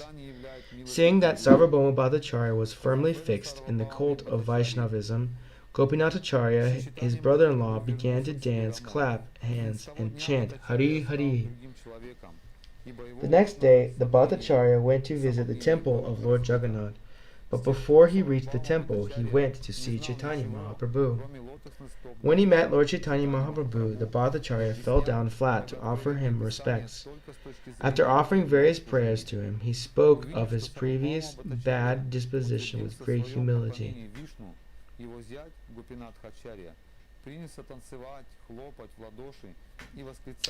Then the Bhattacharya asked Chaitanya Mahaprabhu, which item is most important in execution of devotional service?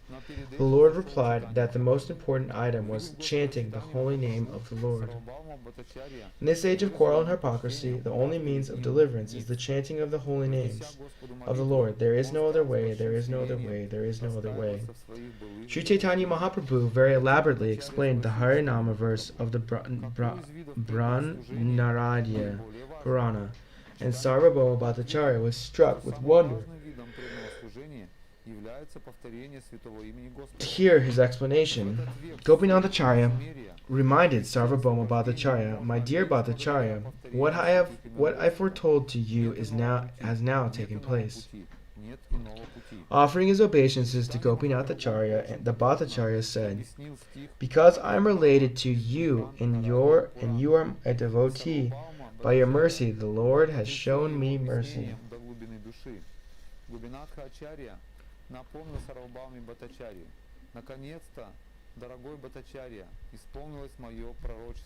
You are a first-class devotee, whereas I am the darkness of logical arguments.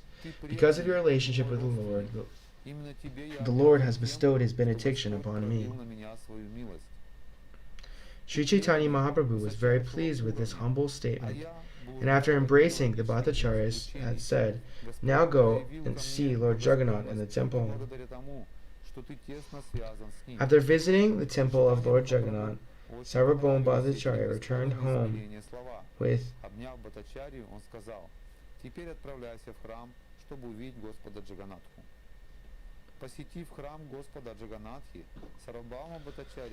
After visiting the temple of Lord Jagannath, Sarvabhauma Bhattacharya returned home with Jagannanda and Damodar. The Bhattacharya brought large quantities of excellent food remnants blessed by Lord Jagannath. All this prasadam was given to his own Brahmana servant, along with Jagannanda and Damodar. Sarvabhauma Bhattacharya then composed 2 verses on the leaf of a palm tree.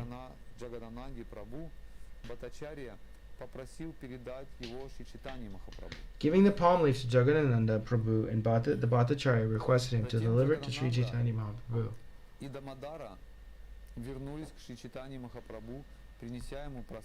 Jagannanda and Damodar then returned to Sri Chaitanya Mahaprabhu, bringing him both the prasadam and the palm leaf on which the verse were composed. But Mukundadatta took the palm leaf from the hands of Jagannanda before he could deliver it to Sri Chaitanya Mahaprabhu.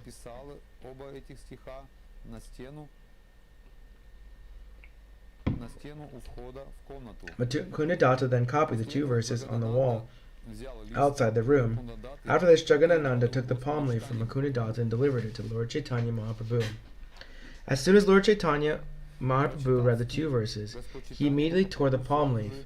However, all the devotees read the verses on the outside of the wall, and they kept them within their hearts. The verses read as follows: "Let me take shelter of the Supreme Personality of Godhead, Sri Krishna, who has descended in the form of Lord Chaitanya Mahaprabhu to teach us the real knowledge. His devotional service and detachment for whatever does not foster Krishna consciousness. He has descended because he is an ocean of transcendental mercy. Let me surrender onto his lotus feet. Let my consciousness, which is like a honeybee, take shelter of the lotus feet of the Supreme Personality of Godhead, who has just now appeared as Sri Krishna Chaitanya Mahaprabhu to teach the ancient system of devotional service to himself. This system has almost been lost due to the influence of time. These two verses composed by Sarvabhauma Bhattacharya will always declare his name and fame as loudly as a pounding drum, for they have become pearl necklaces around the necks of all devotees. Indeed, Sarvabhauma Bhattacharya became an unalloyed devotee of Chaitanya Mahaprabhu. He did not know anything but the service of the Lord. The Bhattacharya always chanted the holy name of Sri Krishna Chaitanya, son of Mother Sachi, the reservoir of all good qualities. Indeed, chanting the holy names became his meditation. One day, Sarvabhauma Bhattacharya came before Chaitanya Mahaprabhu, and after offering obeisances, began to recite a verse. He began to quote one of Lord Brahma's prayers from the Srimad Bhagavatam, but he changed the two syllables at the end of the verse. The Bhattacharya recited, "One who seeks your compassion and thus tolerates all kinds of adverse conditions due to the karma of his past deeds, who engages always in your devotional service with his mind, words, and body, and who is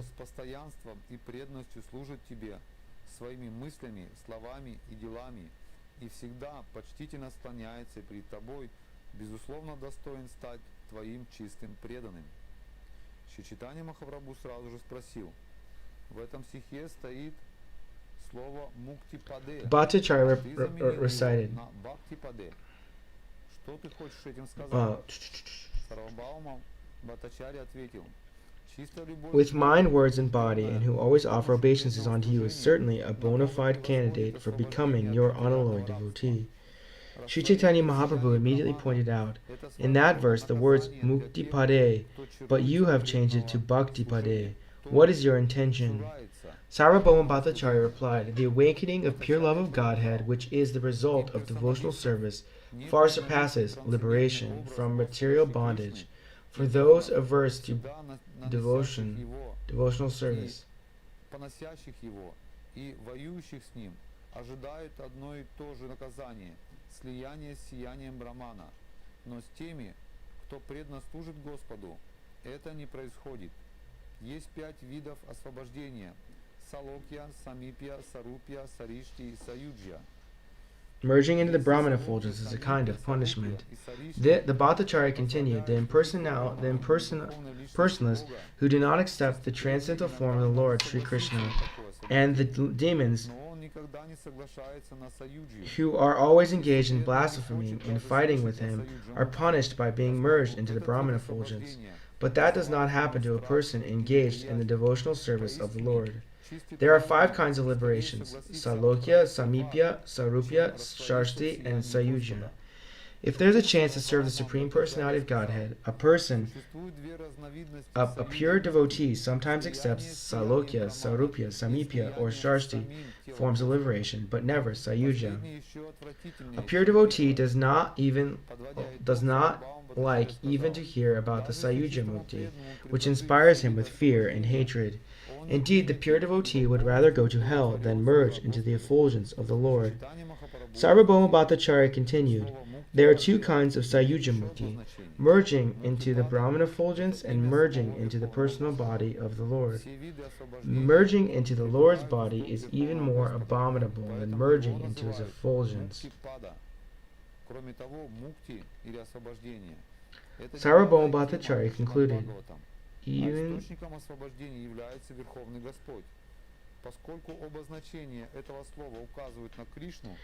though he has offered all kinds of liberation, the pure devotee does not accept them.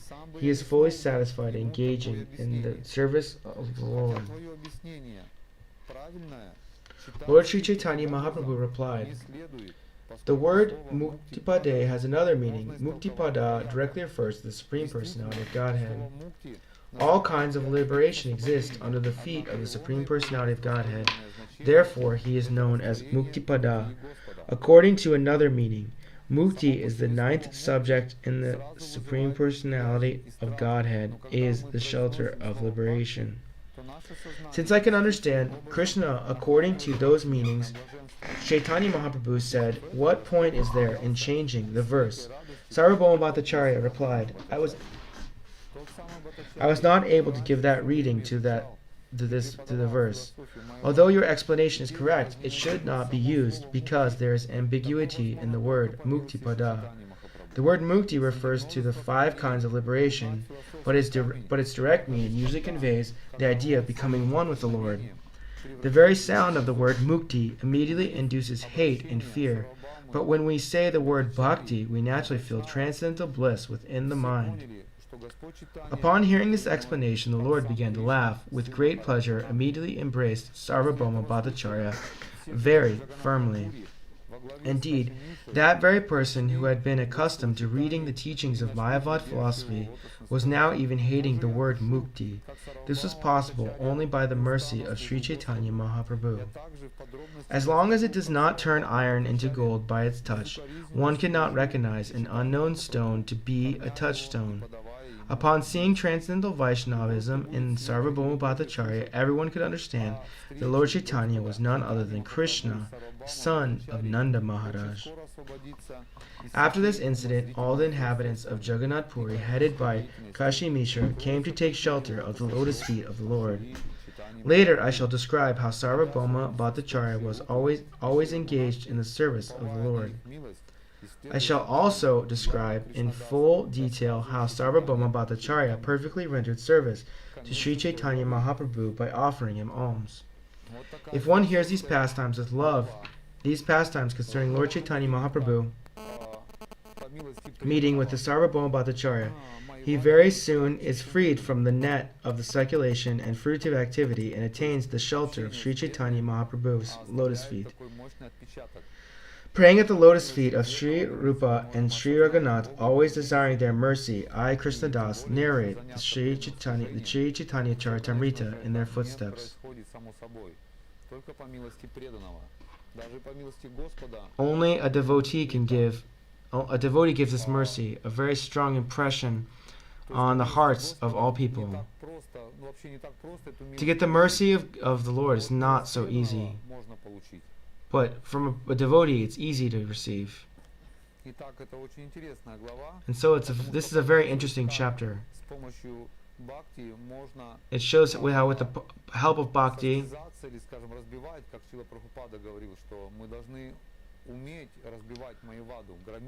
it shows how we can be able to defeat Mayavadis. Srila Prabhupada says we should be able to defeat Mayavadis.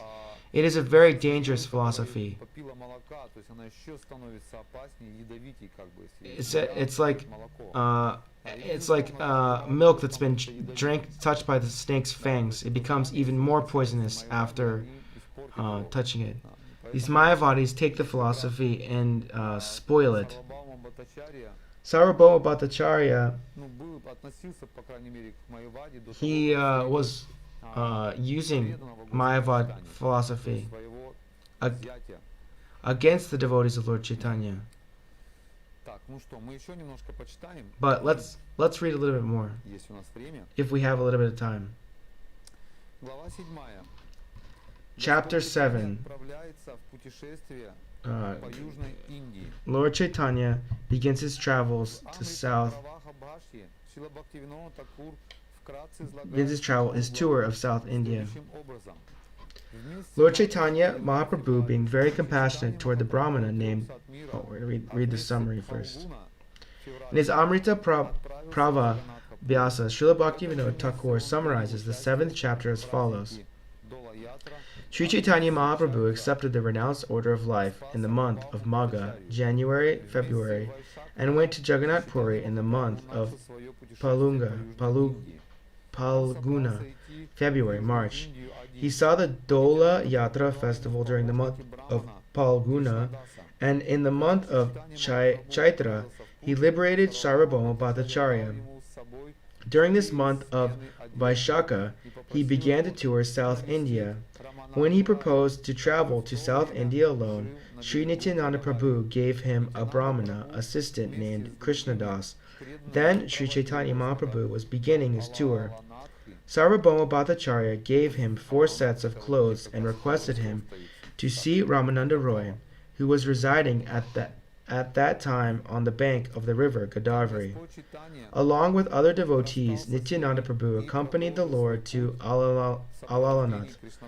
But there Lord Chaitanya left them behind and went ahead to the Brahmana Krishnadas.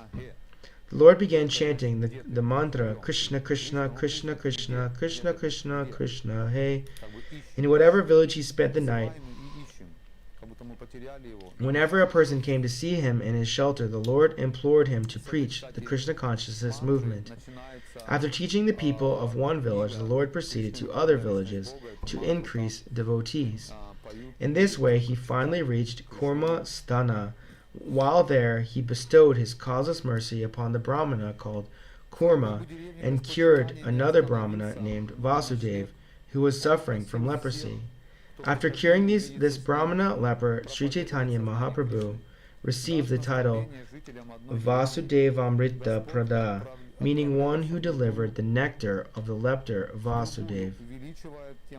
Who delivered nectar to the leper Vasudev. Verse 1. Lord Chaitanya Mahaprabhu, being very compassionate toward a Brahmana named Vasudev, cured him of leprosy. He transformed him into a beautiful man, satisfied with devotional service. I offer my respectful obeisances unto the glorious Lord Sri Chaitanya Mahaprabhu. All glories to Lord Chaitanya Mahaprabhu. All glories to Lord Nityananda Prabhu. All glories to Advaita Acharya, and all glories to all the devotees of Lord Chaitanya. After delivering Sarvabhauma Bhattacharya, the Lord desired to go to South India to preach. Sri Chaitanya Mahaprabhu accepted the renounced order during the waxing fortnight of the month of Magha.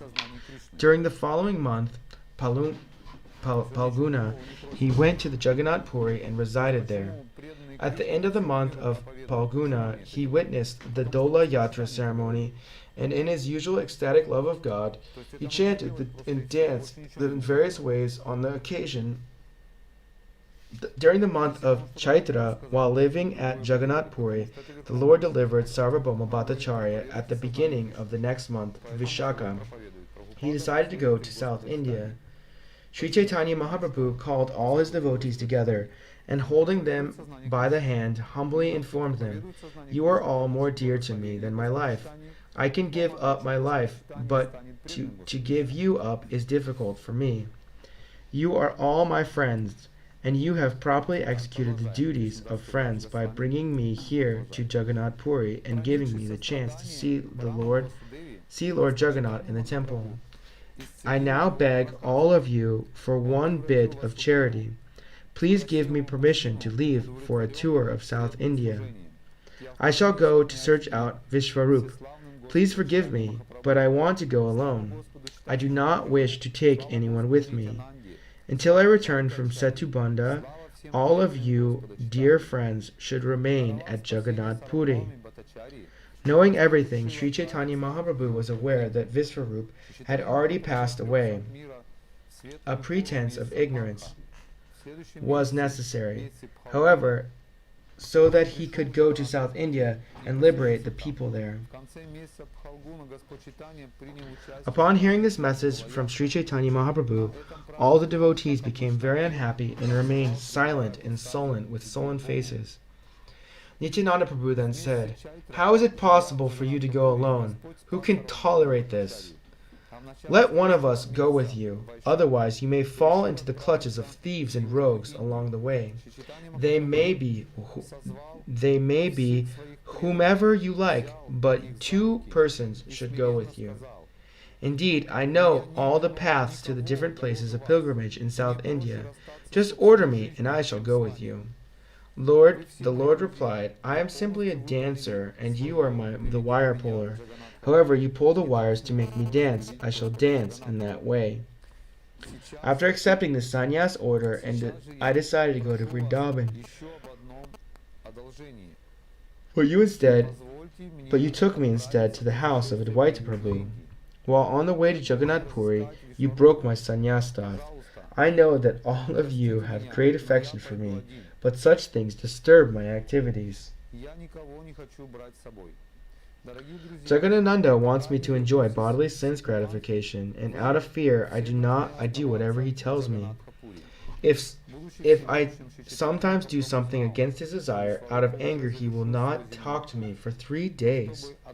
Being a sannyasi, I have a duty to lie down on the ground and take a bath 3 times a day, even during the winter. But Mukunda becomes very unhappy when he sees my severe austerities. Of course, Mukunda does not say anything, but I know that he is very unhappy within, and upon seeing him unhappy, I become twice as unhappy.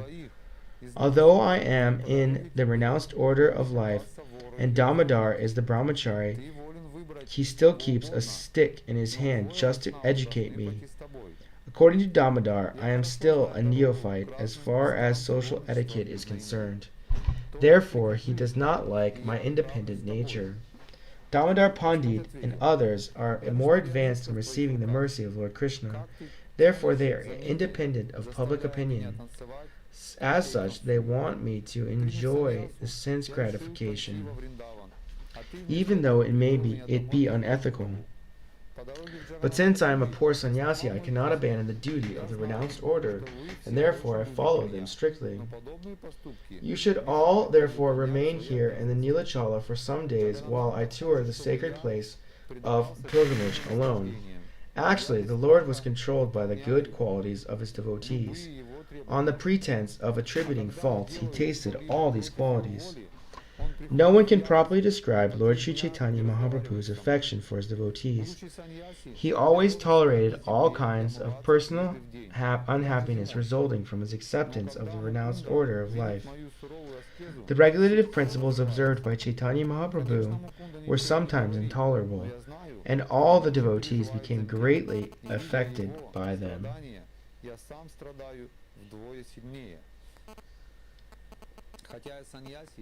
Although strictly observing the regulative principles, Caitanya Mahaprabhu could not tolerate the unhappiness felt by his devotees. Therefore, to prevent them from accompanying him and becoming unhappy, Sri Caitanya Mahaprabhu declared their good qualities to be false. 4 devotees then humbly insisted that they go with the Lord, but Sri Caitanya Mahaprabhu, being the independent Supreme Personality of Godhead, did not accept their request. Thereupon Lord Nityananda said, "Whatever you order is my duty, regardless of whether its result is happiness or unhappiness. Yet I still submit one petition to you. Please consider it, and if you think it proper, please accept it. You must take with you a loincloth, external clothes, and a water pot. You should take nothing more than this. Since your 2 hands will always be engaged in chanting, then counting the holy names, how you will be able to carry the water pot and external garments? When along the way you fall unconscious in ecstatic love of Godhead, who will protect your belongings, the water pot, garments, and so forth?" Sri Caitananda Prabhu continued, "Here is a simple Brahmana named Krishnadas. Please accept him and take him with you. That is my request. He will carry your water pot and garments. You may do whatever you like. He will not say a word." Accepting the request of Lord Nityananda Prabhu, Lord Chaitanya took all his devotees and went to the house of Sarvabhauma Bhattacharya. As soon as they entered his house, Sarvabhauma Bhattacharya offered the Lord obeisances and a place to sit. After seeing all the others, the Bhattacharya took his seat.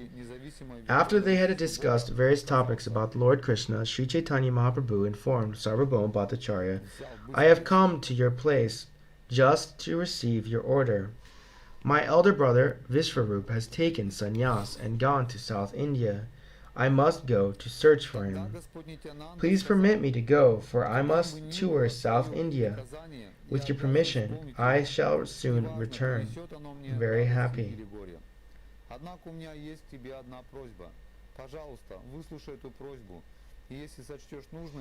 Upon hearing this, Sarvabhauma Bhattacharya became very much agitated. Catching hold of the lotus feet of Chaitanya Mahaprabhu, he gave this sorrowful reply, After many births, due to some pious activity, I got your association. Now Providence is breaking this invaluable association. Если по дороге ты в экстазе любви к Богу упадешь без чувств, кто будет стеречь твое имущество, кувшин, одежду и прочее? Шритянанда Прабhu продолжил. Upon hearing this, Sarvabhauma Bhattacharya became very much agitated. Catching hold of the lotus feet of Chaitanya Mahaprabhu, he gave this sorrowful reply.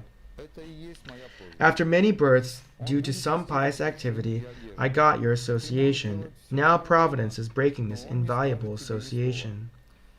If a thunderbolt falls on my head, or if my son dies, I can tolerate it, but I cannot endure the unhappiness of separation from you. My dear Lord, you are the independent Supreme Personality of Godhead. Certainly you will depart. I know that. Still, I ask you to stay here a few days more so that I can see your lotus feet. Upon hearing Sarvabhauma Bhattacharya's request, Chaitanya Mahaprabhu relented.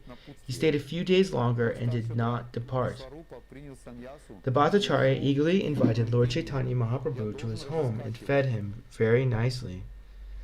The Bhattacharya's wife, whose name was Satimata, Shatimata, the mother of Shati, did the cooking. The narrations of these pastimes are very wonderful. Later I shall tell about this in elaborate detail, but at the present I wish to describe Sri Chaitanya Mahaprabhu's South Indian tour. After staying 5 days at the home of Sarvabhauma Bhattacharya, Sri Chaitanya Mahaprabhu personally asked his permission to depart for South India. After receiving the Bhattacharya's permission, Lord Chaitanya Mahaprabhu went to see Lord Jagannath in the temple. He took the Bhattacharya with him.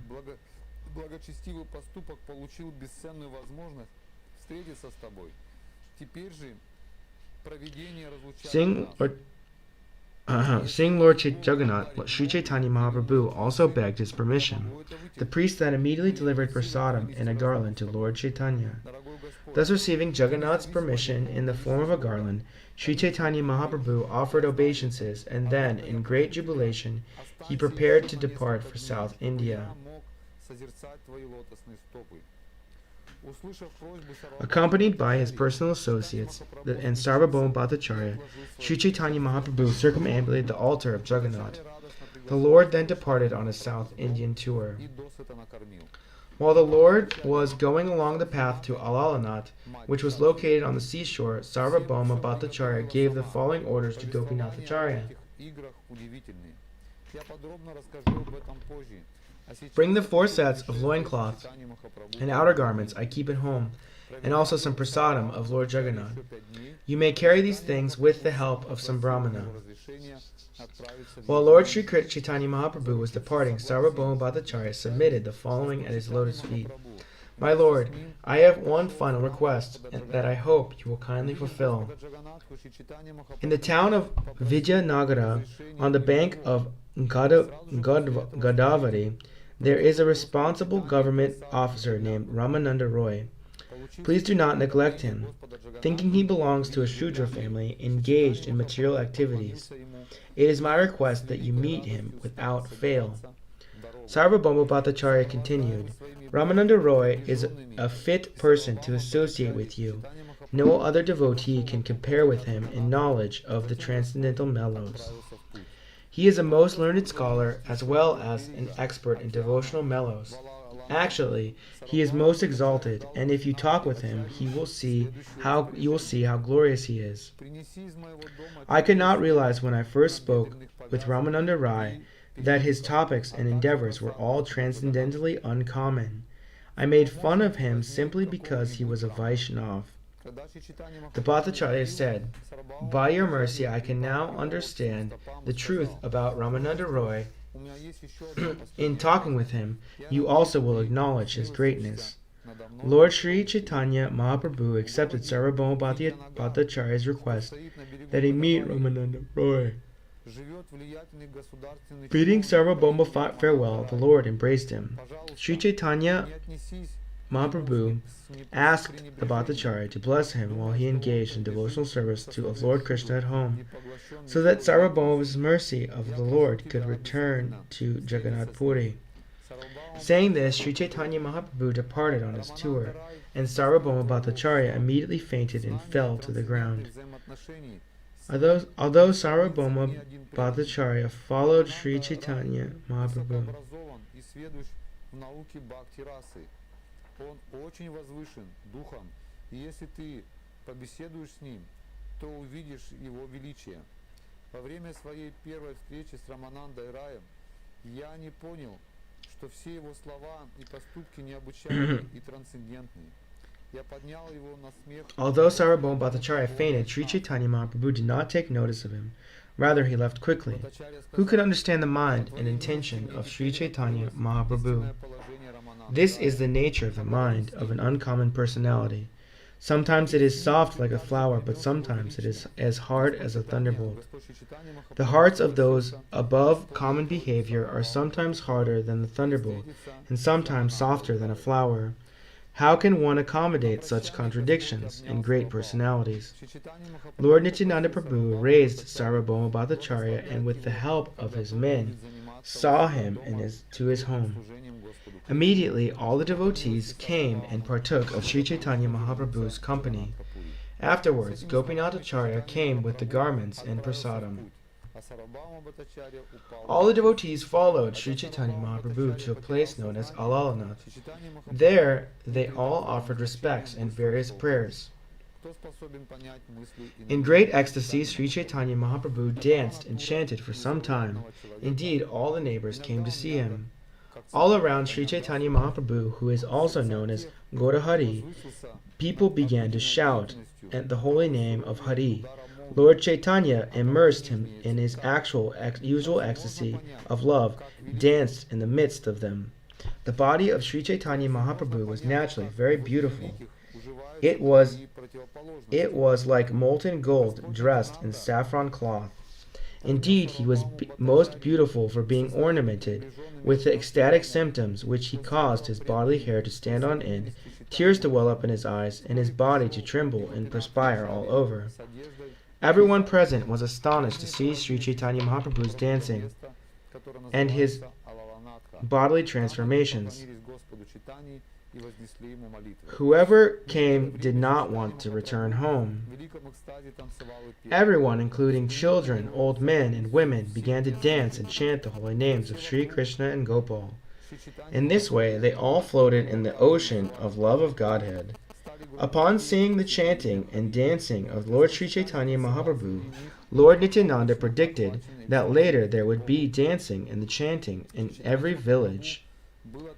Seeing that it was already getting late, Lord Nityananda Prabhu, the spiritual master, invented a means to disperse the crowd. When Lord Nityananda Prabhu took Sri Caitanya Mahaprabhu for lunch at noon, everyone came running around them. After finishing their baths, they returned to the noon at the temple, admitting his own men.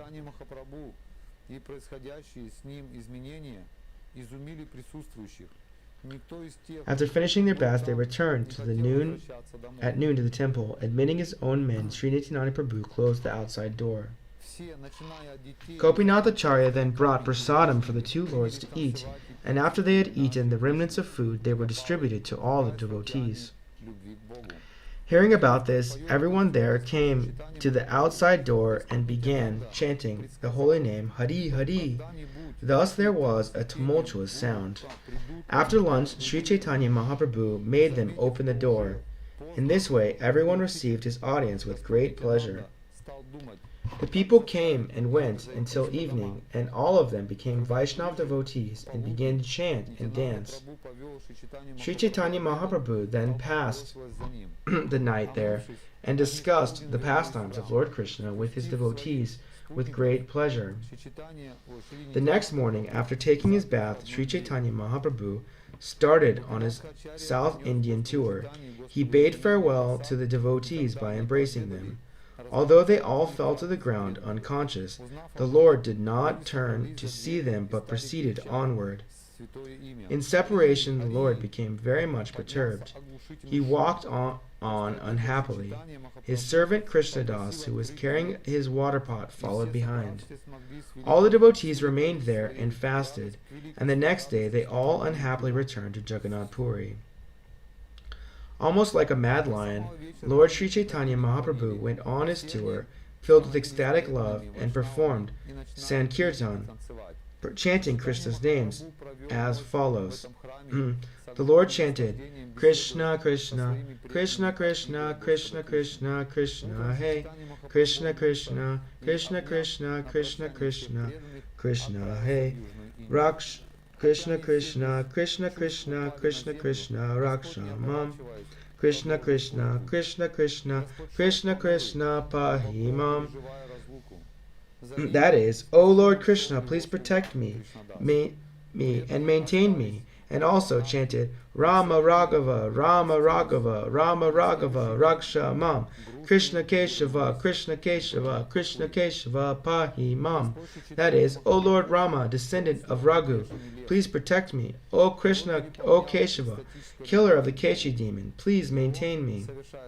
Chanting this verse, Lord Sri Caitanya Mahaprabhu, known as Gaurahari, went on his way. As soon as he saw someone, he would request him to chant Hari Hari.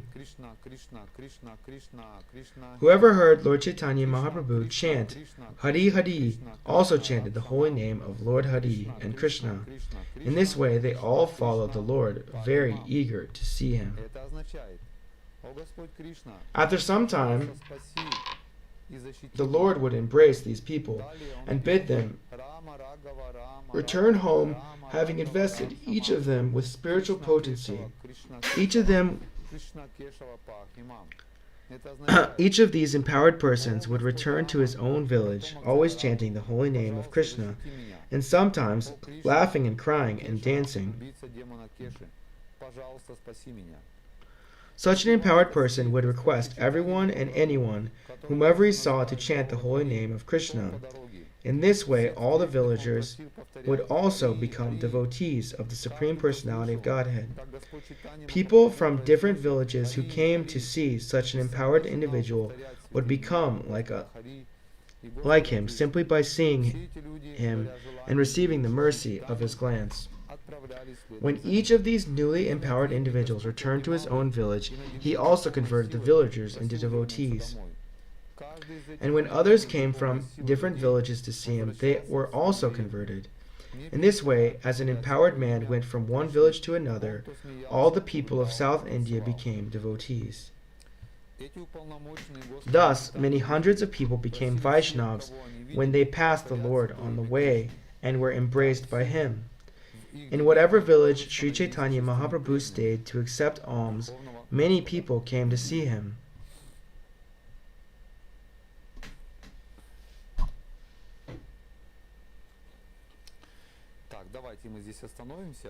Let's stop right here.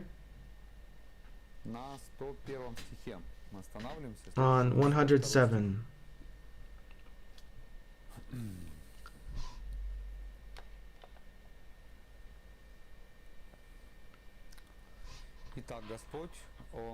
And so the Lord, he's always busy with preaching. He has two moods. Either he's in bliss or he's telling about, he's showing his associates or anyone who comes into contact with him how to act, how to become a devotee. He saved Sarvabhauma Bhattacharya and then he's going along South India.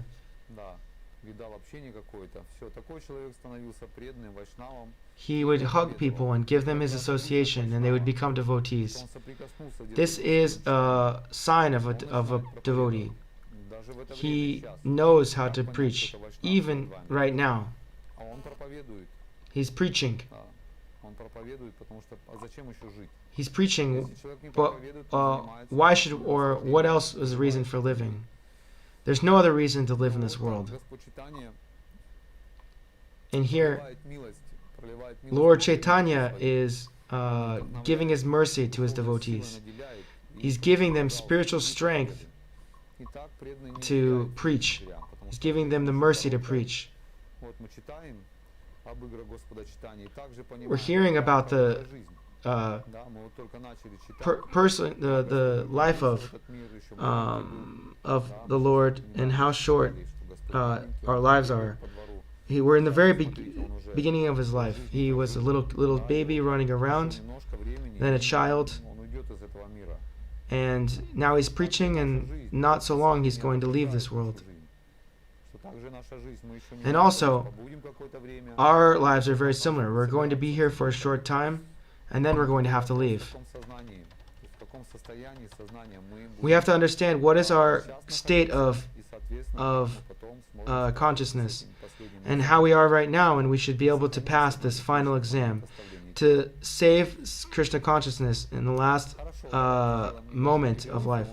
Okay, we're going to take a short break, and we're going to have a meeting, and we'll share our realizations and questions. Thank you, everyone. Everyone have a wonderful day and a good mood.